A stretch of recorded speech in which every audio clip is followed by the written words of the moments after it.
Welcome to the station of decapitation without your head. I'm Nasty Neal, and I'm joined by Charles de Lauzirika. And I totally mispronounced that. No. De Lauzirika. Lauzirika. I'll edit that and I'll look smart. Okay, good. And that part won't make any sense. Love Bite. It's going to be playing at Shriekfest. Yeah, no, I can't wait. I'm very excited. It's our West Coast premiere. Have you watched it with an audience before? I did. It's been a strange festival run with the pandemic kind of landing square in the middle of it, because we had like 3 or 4 screenings, festival screenings before things started to shut down. Then we went hybrid, then we went virtual, then we went back to live for a minute, and then we went back to virtual. So this is going to be the first one in a while in front of a live audience, and it's a new version of the film. I've actually made changes over time, so so no one's seen this particular version before. When you make changes when it played, do those changes come about, because you watch it with people and thought, well, maybe I'll change this? Or absolutely. I mean, it's almost like having an ongoing test screening to like just get reaction and also you live with it for a while too, because we really raced to finish. I didn't want this to be one of the short films where we were in post for a year or 2 years, and I was really adamant we get it done. And part of it was because we wanted to have our premiere at the Sitges Film Festival in Spain, because that's where my wife, Carly, and I met. We were jurors on 2 different juries at Sitges. We met there. And then I proposed to her 2 years later, I think, in Spain. So it was kind of for us to make a film together. We thought we have to premiere it at Sitges. So we were racing to meet the Sitges deadline. And I didn't quite get to polish it the way I wanted to polish it, but it was still presentable. Yeah. So now it's like 99.9% polished, I consider it right now. So for Shriekfest. Did you make this during COVID or pre-COVID? We made it pre-COVID. Our first screening was I want to say October of 2019. Mm-hmm. And so we were just a few months before we even knew what the word COVID was. And it's that really our film took on a different dimension because it was about a couple of different political backgrounds arguing about how a virus spreads, and just like that became our reality. It's very weird. Yeah, I was watching. I was like, I wonder if they must have made this during COVID, but then that's weird. Along those lines, sorry to interrupt you. I was just wondering, because you said it's about 2 people of different political backgrounds arguing, which was happening on social media long before COVID, but since now it comes out during COVID. Are there any people who think, oh, well, they must take this side of the argument, or they take this other side of the argument? I haven't had anybody like really that kind of like deeply focused on the dynamics between the characters, like pick a side, basically. I think it's more of an observational piece where it's like, this is what happens when people don't communicate. This is what happens when you break down into like a toxic divide between people. And the point of the film is not so much to like message you over the head with it. It was meant to be like, this is what's going to happen to us if we don't, if we don't get along. And that's why kind of everyone in the film sort of suffers, except maybe the little dog. Yeah. Yeah. Not to give away, but it's basically like your side being right is the most important thing, regardless of if it's true or how you get there. That's right. That's exactly right. And that was, like you say, that was a problem before COVID, and COVID only made it worse. And so the fact that we have a deadly virus in our movie that helps, kind of like accentuate those issues was I'm not going to say it was a bonus or we were lucky, because I hate right. It's a weird thing to say. Yeah. But it's a weird new flavor added to the film. Yeah.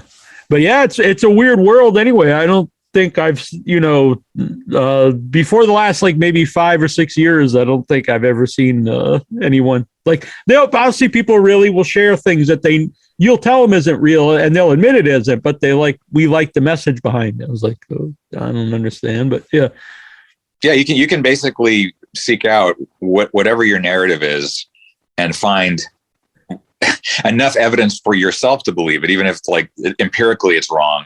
It's right. Like it's like custom made truth now, that people are like seeking out, and that's so dangerous. It's so scary. And it's like, I feel like that's why we have the problems we do. Cause we're just like fanficking our reality. It's kind of like, it's kind of crazy. Mm-hmm. But I always think that's one of the best things about genre film, sci-fi or horror, is you could talk about political or social things, but within a different. So you could watch it and look at for that, or you could watch it as a zombie short.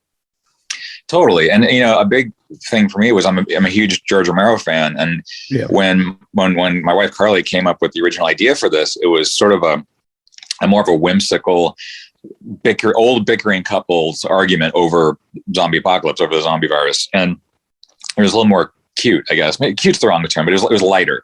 Mm-hmm. And when she gave it to me to ask if I wanted to make this with her and make a short out of it, I was immediately thinking, wow, another zombie story. Okay.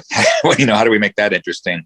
And the fact that we live like 20 minutes from where they shoot The Walking Dead, and we know a lot of people who work on Walking Dead, it's sort of like, okay, let's talk about zombies. And I love zombie movies, but I just feel like it's been done to death, no pun intended. So I feel like, what would George do? And I feel like when you look at Night of the Living Dead and it has that kind of like, that sort of like underbelly of Vietnam era distrust of the government and racial tension kind of mixed in. Then you look at Dawn of the Dead, which is about 80s consumerism and how our need to just like feed our materialistic hunger, right? And then Day of the Dead, taking place in a nuclear missile silo during the Cold War. It's like each of his films, there's zombies in it, but that's not what the zombies aren't important. They're like the white noise in the periphery. So I thought, let's not make this about zombies, even though that is what gets us into the story. What's the commentary to make now at the time in 2019? And unfortunately rather, it's still relevant to today. It's like, we're not respectfully communicating with each other. We are just picking sides. We're picking teams. We're wearing a red jersey or a blue jersey. It's like we're not unified the way we would hope to be in our world. So I thought that's kind of what a Romero-esque take would be nowadays. I believe he would probably want to get into that. So in our own tiny little way, I thought let's approach it from a Romero point of view of like how would he go about it? Yeah. No, that's a great way to mention. And it's weird because when I was writing notes watching it, it's like I wrote down that zombies automatically people are going to be familiar with that, so that's a good part. But then also you have to really stand out to be noticed when you're making any kind of zombie story, since there are so many. And I like what you just made about something else. No, thanks. And that's why there's a line in there where Carly, as a character Nancy, she says, like, isn't it weird that people in zombie movies have never seen a zombie movie? Yeah. And I think that's such a weird phenomenon. And not all the zombie movies, but a lot of zombie movies, like zombies are not a thing in like pop culture in those universes.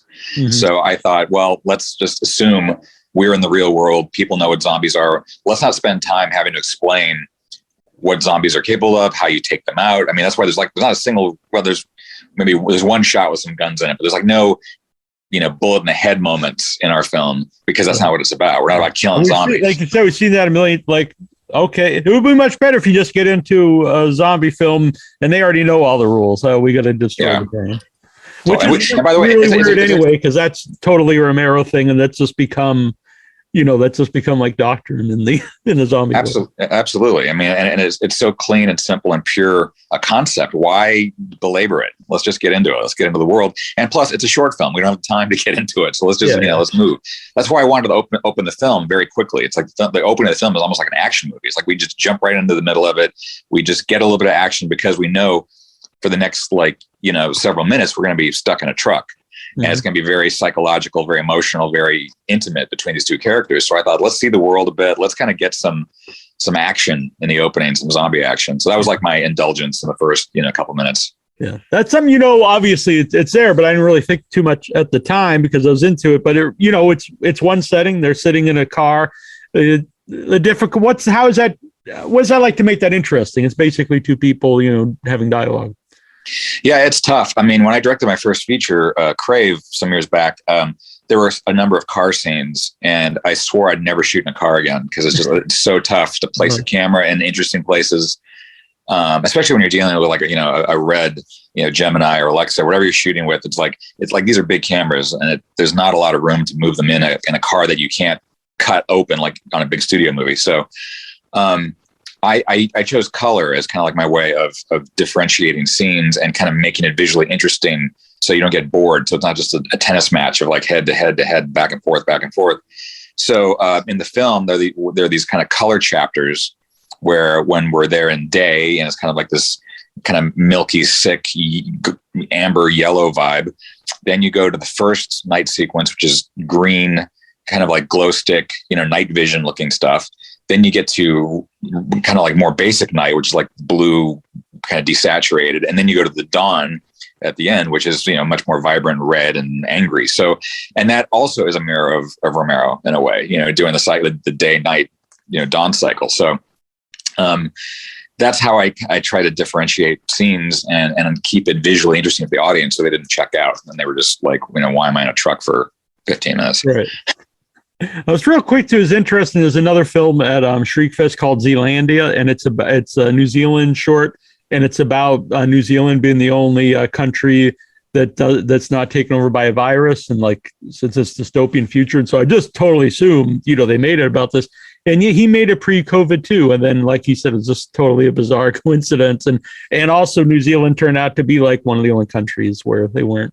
So it's a very bizarre coincidence.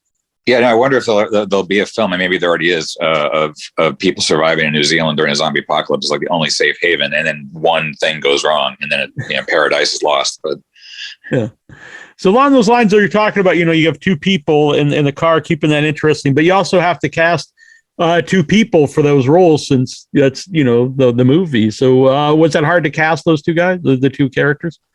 No, super easy, barely inconvenience, as they say. It was I happened to wake up next to one of them every day. So that's my wife, Carly, and she was she originated the story, and it all came from her imagination, and then I just added my kind of dark Romero-esque take on it. So that was a great partnership, that we could collaborate on a script and the movie together. And then Kyle Carvin, who plays George, he's a longtime friend, an actor who lives near us. And he was on Walking Dead. He played one of the saviors in a couple episodes.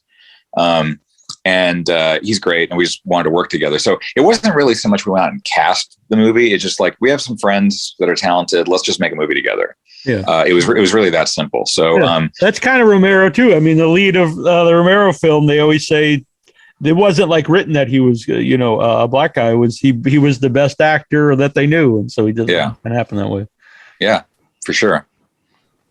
So do you butt heads at all? When you're making a movie together or collaborating on a project together?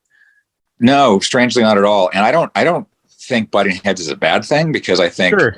If you have two kind of opposing creative forces, clashing on an idea, I don't mean like, ego or personality. I mean, just like a debate over how to proceed. Sometimes a third new idea comes out of that clash that neither one of you anticipated, and it's better than ever. So it's like, I enjoy the debate and discussion. So on the point of the movie, it's better to debate. Exactly. That's exactly right. So, we didn't, spend a lot of time in prep. I mean, between writing and shooting, it was maybe 2 or 3 months. And so we were pretty focused on just like the logistics and the checklist of we have to do this, we have to do this, we have to do this. But so we didn't really have a lot of time or energy to debate, because we were focused on making the movie. But we did have a rehearsal day, which was great. And we just sat around the table, read the script, and we talked about the tone. We talked about the dynamics between the characters. And I always believe, having in my day job documenting major motion pictures and watching how those get made and watching how the directors deal with big movie stars, in my personal opinion, think it's best to really hash it out before you get to set. Like, either if you're allowed full-blown rehearsals, great. If you just have dinner and you just talk about the script, really get into it. But like, talk about it before you get to set. So when you get to set, you're doing minor adjustments of like, bigger, smaller, faster, slower. You're not having to break away for 10 minutes to debate on set, because that ruins the momentum of the shoot. So we didn't really have any kind of like clashing of heads necessarily, just because we eased into it gently enough that we were all on the same page, and whatever conversations we had, they were all very sort of like, there wasn't the pressure of the shoot on us, because we were doing it way ahead of time. What's the difference between, directing like a documentary for, like a special on a DVD, as opposed to making a narrative? Well, you still have to tell an interesting story. You still have to kind of create characters, whether it's the way how you focus your on-set kind of B-roll camera or how you ask the questions during interviews. But ultimately, it's in the edit, right? Like you're crafting the story and the characters in your documentary editorially. So there's still all that's similar. Just the difference is you generally don't control reality. So when you're making a documentary, you're kind of slaved to whatever is really happening. In a narrative, it's like you do mostly control reality. I like to allow for happy mistakes and happy accidents because that's something in the documentary world you see all the time, that you're in the right place at the right time and magic happens or something bad happens, but it's great for the story. In a narrative, you rarely have that unless you're allowing your actors to kind of play a bit or just something weird happens on set that you happen to capture. And that's great too. So again, because we were in the truck and we were sort of, geographically stuck in one spot, that allowed Carly and Kyle to play a little bit and to like actually, and because they were friends in real life, to kind of just bounce off each other and generate a bit of a reality that a narrative, it doesn't necessarily, it allows for it, but it doesn't necessarily offer it to you, and you have to kind of fight for it. Yeah. And this was kind of more fun, and you just kind of like recorded the byplay and the interchange between the two. Mm-hmm. It's something I bring up sometimes, though. I think it's kind of a myth, or people don't think of a documentary as like a story necessarily, but it's definitely storytelling. And if people will say like this, I don't like this documentary because they might have took like a stance one way or the other, but I kind of think all of them do. I don't know if they would really work if they didn't, but along those lines, at the story in a documentary, I assume you don't go in like, hey, this is what I'm going to do. It really forms itself in the editing. It depends on if it's a retrospective documentary or a present day kind of contemporaneous documentary. If it's retrospective, then I've already know the basics of what the story was, what made it interesting, how the film was received or whatever. So then I go in, I don't go in with like an agenda to say we're going to tell a story, but I go in with kind of, guardrails of like, okay, I know approximately this is going to be the landscape of the story. On a new movie or TV show, then you really are journalistically chasing the interesting parts of the making of. So that's the big difference between the two. Maybe you don't want to answer, I don't know, but how is the rise of streaming sites and a lot less physical media? How has that affected your work? It's not been good. It's definitely a different world now than it was when home video was really flourishing. And part of that, it's not just, I wouldn't blame the streamers for that, other than that they don't seem that interested in it. But the reason they may not be interested in it is because maybe the audience isn't interested in it anymore. Only like diehard fans or film buffs still care about the making of material. Yeah. And you have to find maybe a new way to tell those stories that interests the mainstream. Because when the mainstream became interested in making of material, it was with the rise of DVD, right? And DVD was this sexy new format that was cheap and clean and digital. You can like create libraries, like anybody could do it. And you could get any movie you wanted pretty much. And you could, I don't know, it was more fun to collect DVDs. And then Blu-ray came along and that became slightly more niche, even though now it's pretty, common, obviously. But I don't think people wanted to rebuy their libraries and Blu-ray. So at each stage, and now with 4K, it's kind of like each stage, as the format got better and better and better, it was sort of like, did the mainstream want to like rebuy stuff? Mm-hmm. And they lost interest in that, I think. And they lost interest in the commonality of filmmaking, which is how many making ofs can you watch before okay, I know how movies are made. I don't need to see another one, which is why when I do a making of documentary, I always try to focus on the human story. Like what were the challenges? What were like the issues, the things they had to overcome, not what kind of camera they were using and what the editing process is like. That's film school. Mm-hmm. And I don't think a making of documentary should be film school necessarily. I think it should tell you how this particular movie was made and how they overcame the challenges that they had to overcome. Yeah.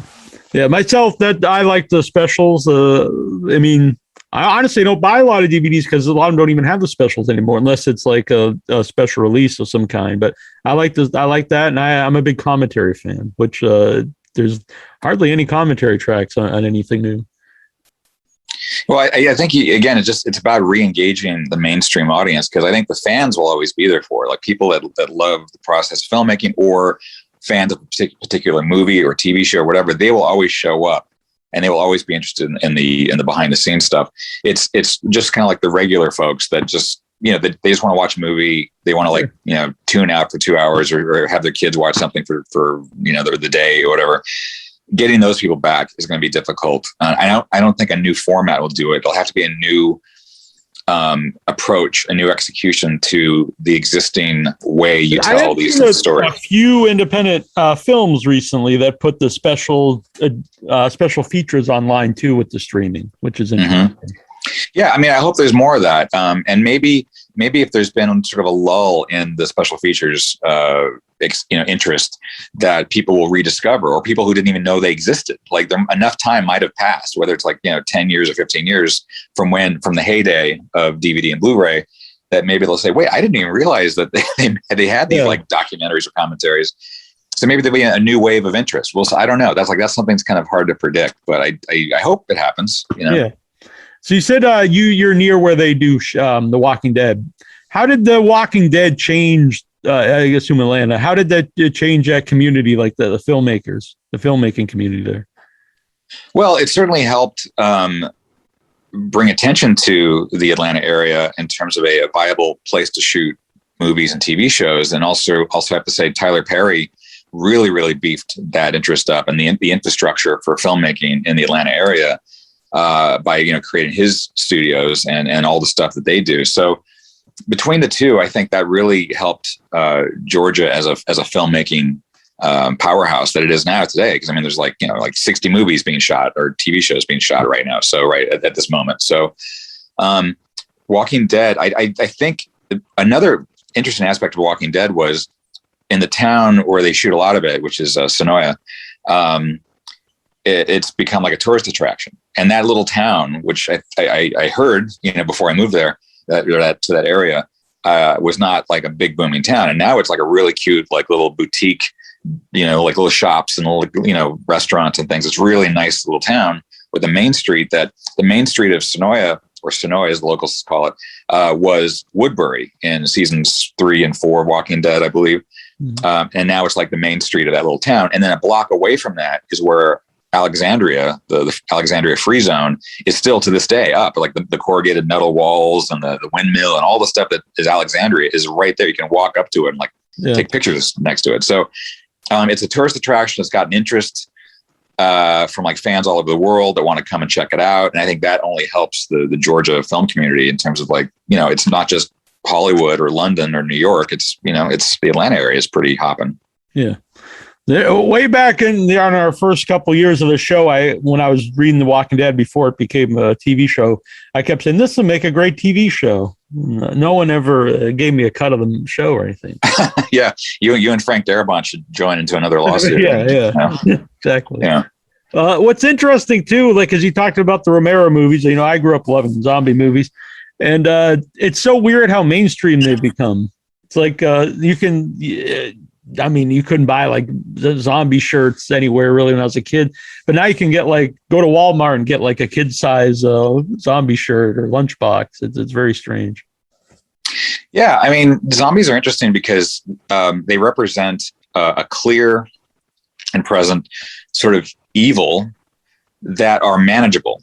It's not like a virus, or it's not like, say, a serial killer, or someone that is intentionally very, very strategically coming after to kill you or to chop you up or whatever. Zombies are just like a thing. They're like fungus. They're like just something that are just in nature that you can choose to avoid. And if you come across one, you have to deal with it like you would like a weed in a garden. But they're kind of like very sort of innocuous in their own strange way until they get within reach of you. And then it's a whole other story. So they're deceptive. They're deceptively kind of easy to deal with in a way. But then if you find yourself in a situation like we see in so many zombie movies, that they'll tear you apart and they'll eat you alive. So it's kind of like it's a very interesting dynamic, because it also represents a very clear moral divide between the living and the dead, which I think some people who were like kind of turned on by survivalist fantasies or end of the world stories, they like having a clear-cut villain or a clear-cut thing to take out and to like clarify their own existence. So zombies provide that. It's like you don't really get to know many zombies like Bub in Day of the Dead is one of the few, like one of the first zombies that you kind of fall in love with because he has a personality, right? But most zombies, they're not afforded that kind of screen time and that kind of character development.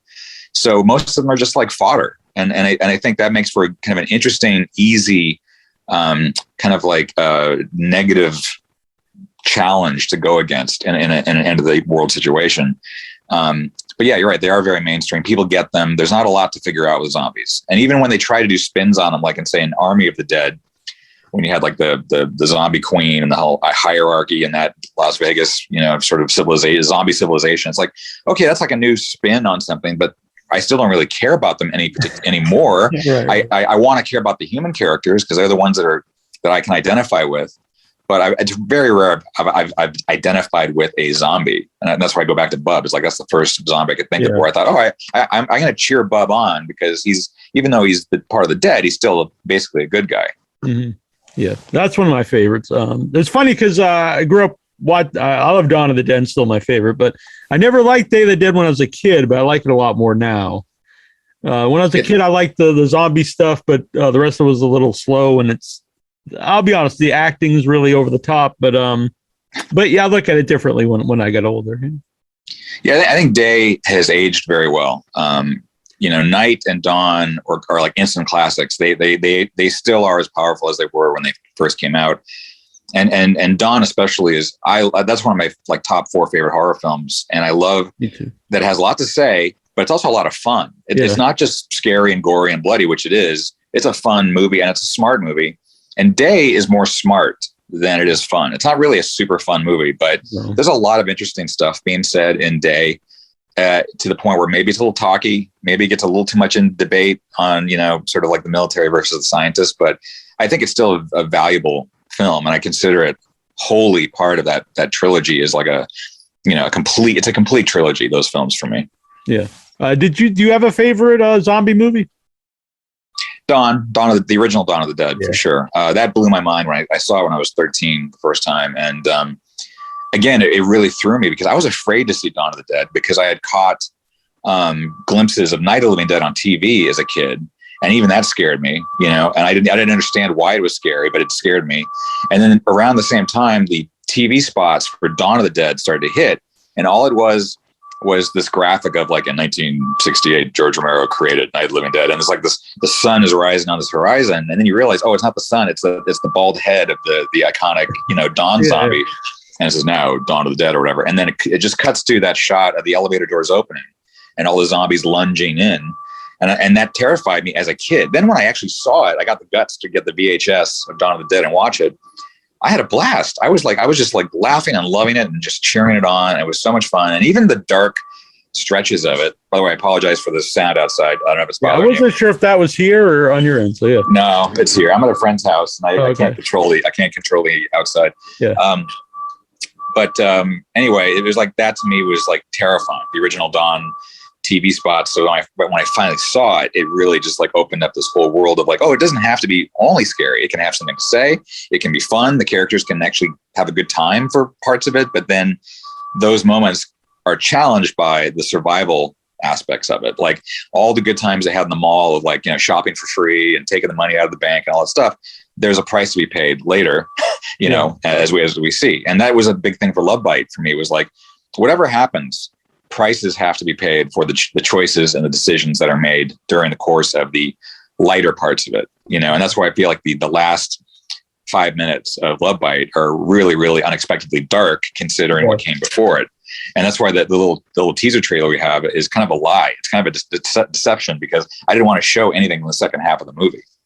To me, that works in both Dawn of the Dead and Love Bite is because you're into the characters then when things start to happen to them, so you actually care more, Yeah, for sure. So Love Bite's playing Shriekfest. Where does it go from there? Well, we're kind of at the end of our festival run. I think we have like 2 or 3 more festivals after Shriekfest. And then we're just going to try to find a home for it to stream somewhere. I've had some discussions with some companies, and it's really just a matter of finding the right place for it. And that decision hasn't been made yet. But my goal for the rest of the end of this year is to figure that out, where it's going to live. Yeah. That's really changed over the last few years. There's platforms now for a short film, where it used to be after the festival run, they'd either just disappear, or someone put them on YouTube. But now there's Shudder and Amazon, places they can land. Yeah, totally. I'm very interested to see where is the right fit for it, because it's weird. It's not a traditional horror film. It's not horror with a capital H. It's more of a horror satire. Right. And a lot of the streaming services want things to scare you. They want something that scares you in less than 10 minutes. And Love Bite is more thoughtful beyond just scaring. It's like scaring is like not its priority. It's about creeping you out. Maybe it's about making you think about darker things, but it's also a little longer than most of the shorts. I mean, it's 16 minutes and 48 seconds or whatever. So that's actually kept us out of some festivals. Like I've had notes come back from festival people that say, "Oh, we love it. It's just we can't make it fit in our programming." Yeah. It's like, "Oh, all right, next time."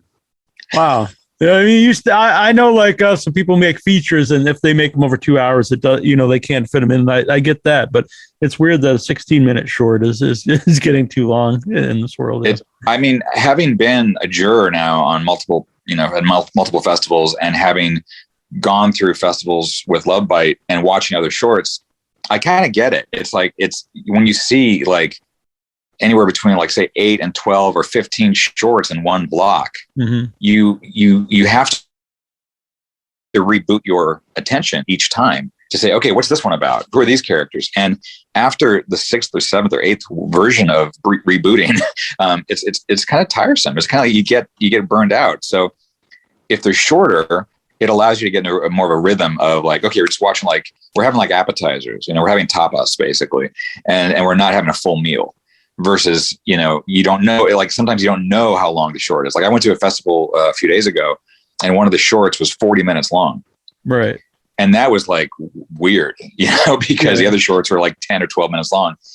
And I don't know why you would make a short that's 40 minutes long, because you're not going to get into most short blocks anywhere. And you're also not selling it as a feature. It's like, why not just find a way to pad it out and make it a feature, and then you can sell it as a feature, Mm-hmm. Yeah. I've had the same thing. It was like, because it's that mid area that doesn't really fit in either way. It kind of overstays its welcome as a short, but then it's not quite a feature to actually sell it as a DVD or put it somewhere. So yeah, it doesn't fit anywhere. I mean, some stories maybe are just 40 minutes long. Right. Maybe that's the fighting weight for that particular story, and that's the way it is. But from the business side, like as a half hour, like for a series, either if it was like an episode of a TV show. I guess maybe an hour TV show if you put ads in it, but right. Yeah, it's a strange thing. So are you working on anything currently? I am. I can't talk about it, but that's why I've been traveling like crazy. I'm working on a new, I'm producing behind the scenes content on a new movie that's shooting in very exotic locales around the world. And so I haven't traveled as much since before. Like the last big show I worked on before COVID, I got flown to Tbilisi, Georgia, not Georgia, the state, Georgia, the country, for Fast and Furious 9. I did a few days on that. And that was like the last time I traveled before COVID. So to be now traveling like crazy in the COVID era is strange, but I'm glad to be, seeing other parts of the world again, because I didn't think that was going to happen. Yeah. I've been, since last year, I think it was it was right before the shutdown. I filmed my first movie I produced, and then it's been on hold ever since. But yeah, I haven't traveled anywhere since then. So, but hopefully here soon. Yeah, no, I mean, it's great to get out there again. You just have to be safe and careful about how you go about it. And I'm glad Shriekfest is, taking precautions, obviously, so that they can have a live festival. And I really want to direct my second feature, sooner rather than later. And I've had a script for a while that I'm super happy and proud of. It's just finding the money for it, because it's in a weird budgetary range. It's too big to be small. It's too small to be big. It's kind of like this weird zone that no one's spending that kind of money. So I met with my writing partner yesterday and came up with a new idea about how to do it that completely changes the execution of it. It's still the same basic idea, but now I think we've found a way to make it affordably And so now I'm going to be spending probably the rest of this year, working on the script to try to make that happen. But that's my goal, is just to kind of try to get back to directing a feature. Because the first one I had I really enjoyed the process. It was tough, but it's addictive. Directing a feature is addictive because it's not like a short where you knock it out in like 2 or 3 days. It's a marathon, and you get kind of in this rhythm where you don't want to leave it. Like I remember the last day of shooting Crave, we shot in Detroit. I didn't want to leave. I wanted to stay on set and go back to set and keep shooting. And everyone else was like, no, we're getting out of here. We're done. I just wanted to keep shooting. Yeah. Where can people see Crave? It was released on home video. So if you look really carefully, you might find it on Blu-ray and DVD. I'm going to guess it's probably, I think it's still available to stream if you just Google Crave from 2013, and then, it should pop up in some form. But yeah, it stars Josh Lawson, Emma Lung, Edward Furlong, and Ron Perlman. Oh, nice. And Ron's, it's always great to see his face on the posters. So, that was good to have. Yeah. He was great. Yeah, he's awesome. Yeah. Very cool. Well, I actually going to check. I would like to search that out because I really like Love Bite, and I'm interested in your other work. Thank you. I appreciate it. Yeah, Crave is very different. It's darker and more emotional, and it's definitely like a multi-genre movie. And people ask me, why do I make a movie that has elements of thriller, horror, psychological comedy, romance? It's like, what if I never got to make another movie? Right. It's like, let me just power through the genres and just take a stab at each one. So that's what I like about festivals, though, because you see a lot of films that either don't fit in any genre or they could fit in multiple genres. And to me, I like that. I mean, I always get annoyed when people start fighting over what genre a movie is. Like, they'll argue, Predator is not a horror movie. It's like, whatever. I don't really care. If you like it, you like it. That's what I think. I agree. I think hybrids are the best. I love genre hybrids because they always give you something you weren't expecting. Mm-hmm.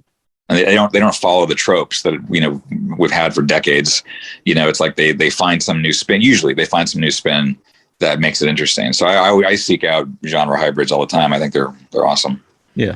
Oh, by the way, if you've never seen The Girl with All the Gifts, I think that's a good new take on the zombie genre. That's also a good book. I just read the book. Oh, cool. Yeah, no, I've heard good things about it, so I'll check it out for sure. Yeah. All right, well, it's been very fun to talk with you. You too. No, I appreciate you taking the time, and I'm glad you didn't hate Love Bite. No, I like that. Not just because you're here. Which I shouldn't say because people listen to the show, they pick up on that. And like, well, you didn't mention that. Did you actually like it? Like, I shouldn't say anymore. But yeah. By the way, how can people follow you? Not, in LA right now, but I'm all the social medias. I'm at Lauzirika, which is my last name, Lauzirika,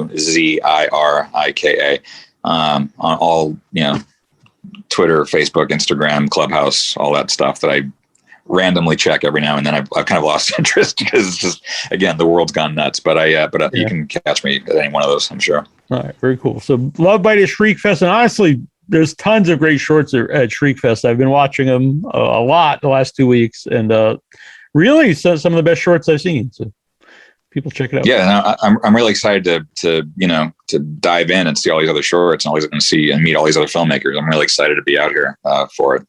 Yeah. Oh, yeah. It's cool that you're there. And just real quick, too, like, what are the benefits of a filmmaker, attending a film festival? Well, part of it is obviously the gratification of having people watch your film and then coming up and talking to you about it. So you feel like there's some meaning to the experience of making the film. Yeah. It's like, you don't want to make a film and just put it on the shelf, so you want to get a reaction. So that's fun. And then also meeting the other filmmakers and seeing what they're doing, because that inspires you.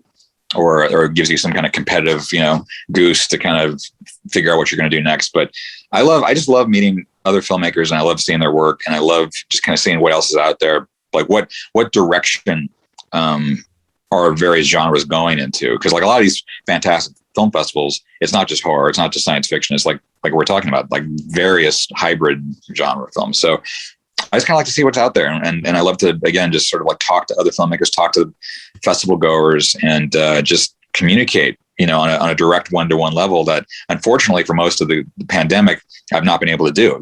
Like doing a Zoom Q&A is not the same as being there in a theater. So, now that we're kind of figuring out how to exist in the real world again, almost. I want to try to take advantage of the ones that make sense. And Shriekfest seems to be one of those. Yeah. Very cool. All right. This has been great. And hope to talk to you again sometime. Thank you. I really appreciate it.